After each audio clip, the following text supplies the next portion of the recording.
À la fin de cette vidéo, tu sauras exactement quoi faire pour choper ton Gitcoin Passport avec plus de 20 points. Mais avant de commencer, c'est quoi un Gitcoin Passport et pourquoi est-ce que tu en aurais besoin? L'idée de ce passeport à la base, c'est d'être un filtre anti-bot. C'est-à-dire que seuls les humains sont capables de le passer. L'objectif étant d'exclure les différents comptes qui vont avoir attrait à du botting. C'est donc ça son cas d'utilisation principal. Jusqu'à présent, je l'ai déjà vu utiliser deux fois. Une fois pour Sei, mais bon c'est Sei, on va pas trop en parler ici, et une fois pour Linea. Dans le cas de Linea, n'importe qui pouvait participer aux quêtes, mais il fallait avoir le Gitcoin Passport pour obtenir un NFT d'un niveau supérieur. Il me semble que les utilisateurs avaient environ un mois pour le valider. Il faut savoir que ça se faisait largement à ce moment-là et que depuis les conditions se sont quand même plutôt durcies. Donc si tu l'as déjà fait il y a quelques mois, eh bien il y a de bonnes chances que les 20 points tu les aies pu. Alors maintenant tu vas peut-être me dire mais pourquoi est-ce que j'ai besoin du passeport de chez Gitcoin? Il y a de bonnes chances que lors de prochains airdrops il soit demandé. Je pense notamment à celui de ZK Sync là où ils ont l'air de vraiment beaucoup insister sur le côté communautaire. Le truc c'est qu'il y a une bonne partie des points qui ne peuvent pas se rattraper et si tu n'as pas pris en compte certaines mesures d'avance, eh bien tu risques de te faire bloquer. C'est pour ça que je t'encourage à regarder ce que c'est et au moins à connaître les critères principaux, à savoir qu'ils sont amenés à évoluer. On va donc regarder tout ça sur mon profil. Pour ça, rien de particulier, il faut aller sur passport.gitcoin.co et je te mettrai ça en description. Il faut se connecter avec ton MetaMask. Du coup, maintenant on est sur le site et voilà comment ça se présente. Comme tu peux voir ici, il y a plein de petites cases qu'on peut cocher et chaque case qu'on va cocher va nous donner un certain nombre de points. Un passeport est considéré comme validé une fois qu'il dépasse les 20 points. À savoir que tu dois revalider chaque case au bout de 90 jours. Bon, c'est rien de méchant, hein, la majorité des critères, si tu les as une fois, bah tu les as toujours. Pour savoir qu'est-ce qui te rapporte des points et combien de points il y a tout ce document qui est mis en place par Gitcoin que je te mettrai en description. Et de mon côté, j'ai repris tout ça et je l'ai mis dans plusieurs catégories. J'ai une première catégorie, c'est tout ce qui est réseaux sociaux, ça va être Discord, Facebook, GitHub, etc.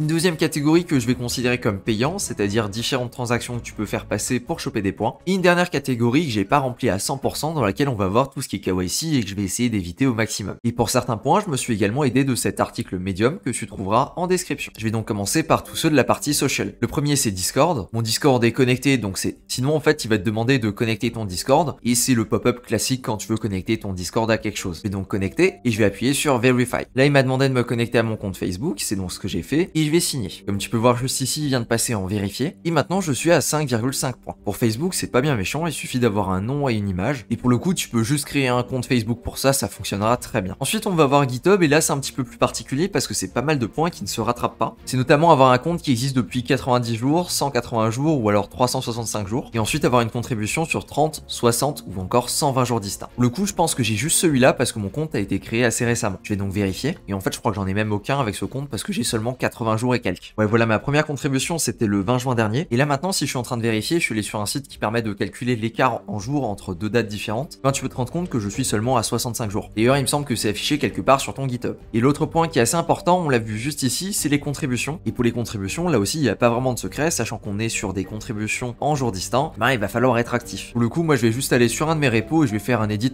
très basique. Je vais cliquer sur Commit Change, je valide, et normalement ici ça devrait me compter comme une contribution en plus pour le jour. Et ici il y a 7 points que tu peux choper sur le GitHub, donc ça peut être assez intéressant de le jouer. Ensuite dans ma liste je vais avoir Google, ici c'est pareil, on va vérifier. Impeccable, ça fait plus 2. Dans ma liste j'avais encore Twitter. Twitter ça a à voir avec la date de création du compte, donc je vais vérifier. Ici j'en ai 2 avec 180 jours et 1 an, parce que oui le compte Cryptomage est pas si vieux que ça. Ensuite on va avoir LinkedIn qui demande d'avoir un compte LinkedIn et qui a 2.45. Pour le coup ici mon compte est pas connecté sur ce navigateur donc je vais pas le faire. Et en dernier dans la partie sociale on va avoir Guild. Je vais donc aller sur Guild et comme tu peux le voir juste ici dans l'onglet Your Guild, je suis quand même dans pas mal de guildes. Alors j'en ai aucune idée de ce que j'ai fait pour la majorité d'entre elles, mais je suis dans certaines d'entre elles. Pour le coup c'est vraiment très proche d'un modèle avec différentes quêtes. On va donc essayer de valider les 3 et on va voir ce que ça donne. Ensuite je suis pas admin donc je l'ai pas celui-là. Et le Guild Passport Member il demande d'avoir au moins un rôle dans le Gitcoin Passport Guild. Donc on va chercher juste ici, on va regarder ce qu'il nous demande. Ouais bon c'est un peu borderline, il nous demande d'avoir 25 ou 40 points pour débloquer quoi que ce soit. On peut donc passer à la catégorie suivante, c'est la catégorie des payants. Le premier c'est d'avoir un ENS, du coup une adresse en points Ethereum. Et là tu peux choper 2,2 points. Et ici si je veux enregistrer un nom de domaine, ça va me coûter environ 0,01 Ethereum. Ensuite on va avoir Ethereum avec plusieurs conditions. La première c'est d'avoir dépensé 0,5 Ethereum en gaz. La deuxième c'est d'avoir un Ethereum ou plus en volume. Les autres c'est de posséder de l'Ethereum sur le wallet au moment de la vérification. Et la dernière c'est d'avoir une transaction sur Ethereum qui date d'il y a au moins 30 jours. Et pour le coup celui-là il me l'avait validé automatiquement. Ensuite on va avoir un Gnosis Safe. Attention ici c'est bien un Gnosis Safe directement sur Ethereum. Et ici aussi si tu veux déployer ton safe, sachant que c'est sur Ethereum, ça va te coûter environ 0,01 Ethereum. On va ensuite avoir tout ce qui est GTC stacking, c'est-à-dire le jeton de Gitcoin que tu peux stacker. Et ça je trouve que c'est un petit peu borderline parce que ça vérifie rien du tout, ça vérifie juste que tu as utilisé Gitcoin quoi. Pour Pour le coup, c'est rien de particulier, il faut acheter du GTC et le stacker sur soi-même. Ou alors demander à d'autres personnes de stacker leur GTC sur toi. On va ensuite avoir la question d'avoir un Lens Handle pour 2,45 points. Pour ça, il faut aller sur Lens et connecter son wallet, et on peut s'inscrire juste ici sur la waitlist. Et sinon, tu peux aller sur OpenSea dans la collection Lens Protocol Profiles, et juste ici, tu peux en acheter pour 0,013 Ethereum par exemple. Ensuite, on va avoir NFT Holder juste ici, et ça demande tout simplement d'avoir un NFT sur le mainnet.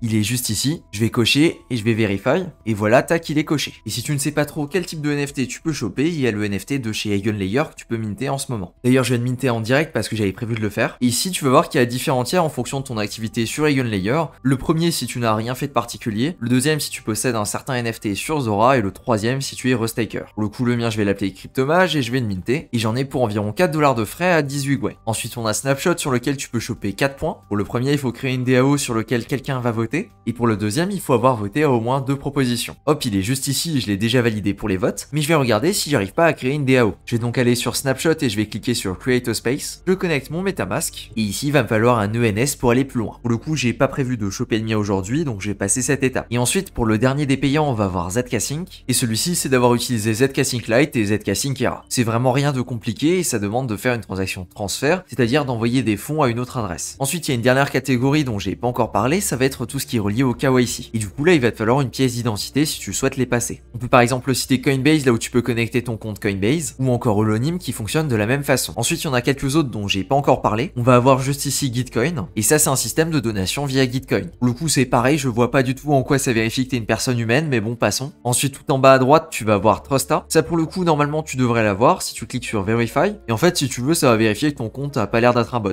Alors, j'en ai encore deux à rajouter que tu peux peut-être choper. Le premier, c'est Phi, et c'est un petit peu l'équivalent d'un Layer 3. Là, on va nous demander 65 000 d'XP. Alors, j'ai jamais utilisé, mais on va voir si j'ai les points. Je vais connecter mon wallet. Ici, je vais aller dans Quest List, et je vais simplement cliquer sur Check All Eligibility. Maintenant, je peux filtrer par Unclaim, et là, on va voir la liste des points que je vais pouvoir récupérer. À savoir que chaque point que tu récupères, ça te fait une transaction qui passe par Matic. Bon, ici, en faisant le compte, je suis assez loin, mais peut-être que toi, t'es plus proche que moi des 65 000 en fonction de ce que tu as déjà réalisé sur la blockchain. Ensuite, ici, il y a Hypersort. On va connecter notre wallet. Et ici, je vais cliquer sur Create. Ici, j'ai pas besoin de faire grand chose. On va juste écrire Gitcoin Passport au niveau du nom. On va écrire une petite description vraiment basique. Je vais l'attribuer à mon wallet juste ici. Je vais cocher les deux cases et je vais cliquer sur Create. C'est une transaction qui se passe sur Optimism, mais vu que c'est sur Optimism, ça coûte quasiment rien de minter ce NFT. Et pour le valider sur Gitcoin, il va nous en falloir deux, donc je vais en faire un deuxième. Et voilà, je vais le minter aussi. Attention, pour celui-ci, c'est pas instantané, comme tu peux le lire juste ici, il faudra attendre 15 jours pour pouvoir le valider. Pour le coup, ici, je suis à 13 points. Je peux encore en choper deux assez facilement en connectant mon LinkedIn, ce qui va faire 15,5 à peu près. Mon GitHub, dans pas si longtemps que ça, je vais choper les points pour les 30 jours plus les 90 jours, ce qui fait encore 2,40. Et on est déjà quasiment à 18 points. Et après, à partir de là, je verrai ce que je peux encore gratter pour avoir mes 20 points. Je suppose que je prendrai un ENS, ce qui me permettra de choper ENS juste ici, et encore un deuxième point juste ici pour Snapshot. Et voilà, je pense que j'ai fait le tour des choses les plus importantes que tu peux faire pour choper ton Gitcoin Passport. J'essaye de faire la vidéo assez en avance par rapport à ce qui pourrait être demandé. Du coup, si je pouvais te donner un conseil, c'est vraiment d'essayer de choper celui avec GitHub et de créer un compte le plus tôt possible et d'être assez actif dessus. Avec ça, tu peux choper jusqu'à 7 points sur un an, et ce en faisant vraiment pas grand chose. Et le truc, c'est que c'est vraiment rétroactif, et du coup, tu veux éviter de te retrouver en face du mur, dans une position dans laquelle on te dirait dans un mois, il te faut absolument un Gitcoin Passport si tu veux claim ton airdrop. Du coup, ici, t'as tous les tips pour y arriver. Merci à toi de ton attention, et sur ce, je te dis à plus pour une prochaine vidéo.